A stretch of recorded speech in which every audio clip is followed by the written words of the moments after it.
প্রিয় বন্ধুরা, আমরা সবসময় ব্যবসায়িক ক্ষেত্রে বা বড় বড় জায়গা কেনার ক্ষেত্রে বা বিভিন্ন আহ, যেখান থেকে আমাদের রেভিনিউ আসবে, পণ্যদ্রব্য ক্রয়ের ক্ষেত্রে আমরা কিন্তু অনেক সময় ইনভেস্ট করে থাকি, বড় বড় টাকা ইনভেস্ট করে থাকি। বাট আমরা নিজেদের জন্য আসলে ইনভেস্ট খুব কম করি, বা কম মানুষ এটা করে থাকে, কিন্তু এটা ঠিক না প্রিয় বন্ধুরা।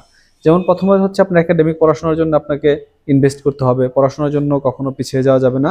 এই সময় টাকা খরচ হলে সেদিকে মনোযোগ দেওয়া যাবে না। টাকা খরচ করার সময় আপনাকে পড়াশোনার জন্য টাকা খরচ করতে হবে।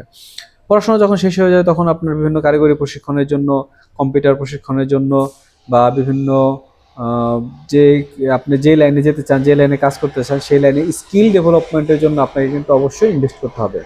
নিজেকে ডেভেলপমেন্টের জন্য স্কিল আপনাকে অবশ্যই করতে হবে, এবং নিজেকে ডেভেলপমেন্টের জন্য কিন্তু আপনাকে ইনভেস্ট করতে হবে। এবং ধরেন নিজেকে ডেভেলপমেন্টের জন্য যদি আপনি ইনভেস্ট করেন, সেটা হবে সবচেয়ে বড় ইনভেস্ট, এবং সেই ইনভেস্ট দ্বারা আপনি অনেক দূরে এগিয়ে যেতে পারবেন, অনেক ভালো কিছু করতে পারবেন।